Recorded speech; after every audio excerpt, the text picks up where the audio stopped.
Coming off of a game that I thought we played better. I thought we were crisp, we were sharp on both ends of the court, aggressive.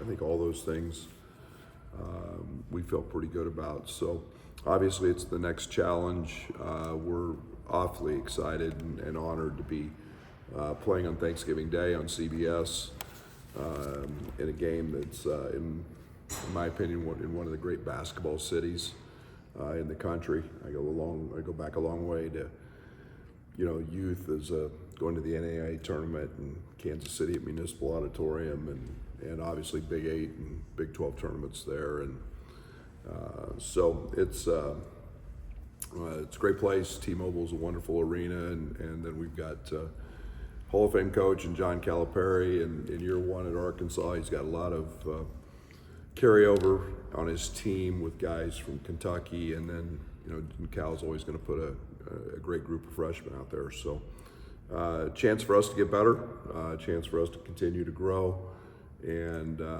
against a team that plays awfully hard, has terrific guards, and then there's the the obvious matchup between the twins. So that'll be fun to see. I don't know if I've ever been a part of something that unique, but they're both unbelievable players. They're both huge impacts on each of our teams, and it'll be a good duel. So it'll be fun to see how both those guys handle that moment and see who wins the jump ball anyway.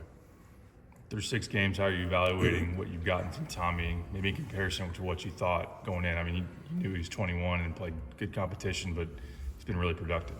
Yeah, he's been really good. He's been better than maybe I anticipated this early. Nothing really rattles him. He's got a tremendous amount of maturity. I think his understanding of the game and his processing is very slow, and that's a really good thing. He doesn't play sped up. It's always at a pace and a patience that is very unique to a young player in terms of his experience here. Most guys play a little sped up, but he's got tremendous maturity. He can do it at all 3 levels: pick and roll, pick and pop. He can beat you with back-to-basket moves. But his intelligence defensively has been probably the biggest attribute or biggest shock for me in terms of surprise. But he's been great. What do you think about that matchup with Zvonimir? Like, what are you sort of anticipating? Yeah, they're different players. Z is maybe not quite as physically, girth and as strong, but is outstanding shooter. Very, he's twitchy. He's got a great balance. He probably protects the rim, blocking shots wise a little more effectively right now than Tommy, but they're just unique. They're different. So it'll be interesting to see how they guard Tommy, and I'm sure they're curious as to what we'll do with Z and some of his actions. But they're both really effective, and they're both highly efficient. Does this team, Arkansas, look like a John Calipari team? Does it look like carryover from years past? Yeah, they're really good defensively. They're very, very aggressive. They're very handsy. Boogie Flan, one of the top point guards in the country. Everything starts with him. He's got great quickness. He's got great length. This team does a great job of what we call raking on drives and getting deflections.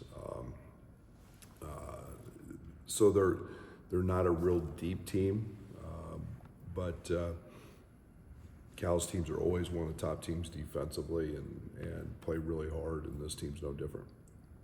Kylan and KJ do most of the facilitating, but just you've got other guys, like 3 others have had multiple assist games. Just what does that maybe allow you to do offensively when you've got maybe playmakers at every spot?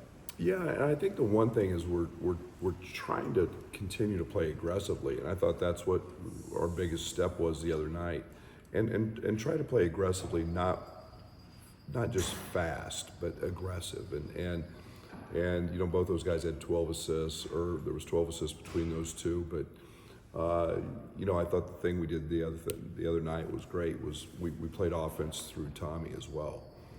We knew they post doubled. You know, the way they tagged. We made the simple plays. I thought Trey was effective, and you know, in post entering. You know, Ben had a couple. So I think it's multiple guys, but I like the aggressiveness with which those two guys are playing, and the pace with which they did it was the best it's been all year. How much more prepared do you feel for a defense that can turn you over like that? I mean, you saw Ole Miss try to do that. I know it wasn't again accounted, but some other defenses that have been aggressive with you guys. Yeah, and I mean, let's not make light of Alabama's. Alabama defensively is pretty doggone good, and you know, and again, we just saw a team in Little Rock that is, you know, was one of the top defenses in terms of steals, in terms of similarity to Arkansas. They're right there. The personnel's not quite, but yeah, we've gotten better handling that every game. We were better after Ole Miss than we were when we played Alabama. We continue to grow since that game. So great challenge, great opportunity, and we'll find out. But I like the improvement we've made from game to game. Where are you defensively after the Alabama game in these next 2 games that you've had, and being able to sit down and guard and keep guys out of the paint? Yeah, ask me that after this one. Okay. You know, I think we've grown. We're making less scouting report mistakes, and obviously we held the team to 34 points, Sure. and that's I don't want to make light of that, but they're not Arkansas and they're not Alabama. You know, let's see. Arkansas poses a different challenge. Neither one of these bigs at Little Rock could shoot. Sure. That helped. We're going to face one that can. Z's had 6 in one game, 3. So, you know, that opens things up a little bit. But schematically, we're doing a lot of really good things, and we're making less mistakes. And then, you know, I thought our 3 perimeter guys have been excellent defensively, so they're going to have to match that tomorrow. You're familiar with John L. Davis, obviously. What challenges he posed in the backcourt? Yeah, he's a guy, man. He's one of those guys that you look at his career and he's found winning. He makes winning plays. He's big. He's physical. You know, I think that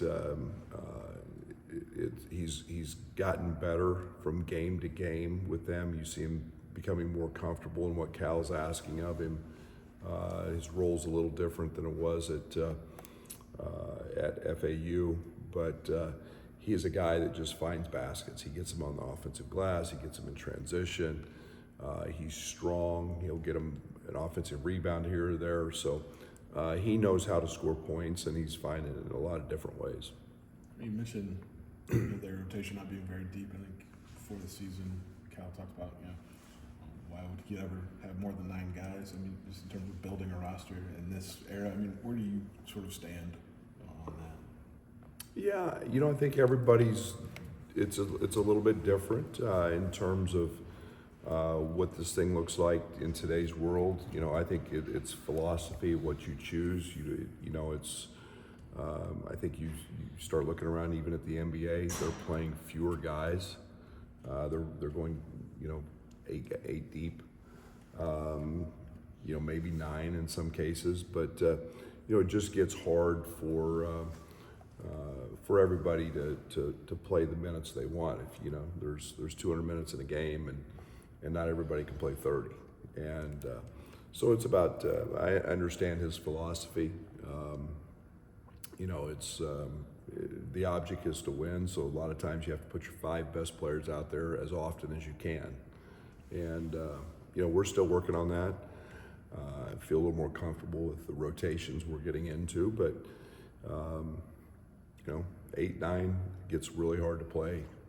10 or 11 guys, and so those guys have to buy into those roles. With Tommy, and because of the process, getting him even on the floor, conditioning wise, were you concerned these first couple of months with him, or was he ready to go the minute he got cleared? No, he was not ready to go. He had taken. Is he still playing his way through conditioning? At this Yes, point? yes, and again, just a little later start. Some of it's strength. Sure. And the conditioning that comes with that. He was here basically at the end of July, so a very short time period to gain a lot of strength. He's done that. He's really bought into Fletch's diet stuff, the weight room. I think it was a fairly new experience for him in terms of the how rigid it is with us, but yeah, we see a growth every day there. And I mean, he couldn't even get the ball to the rim after 2 trips when he got here. Now he's playing his way into pretty good shape. I still want him to continue to improve in that area. I'd like to get him where he plays 28 to 32 minutes pretty comfortably and pretty efficiently. You got maybe a little more of Tommy and Merez together on Monday. Just Good. just honestly. Good, yeah.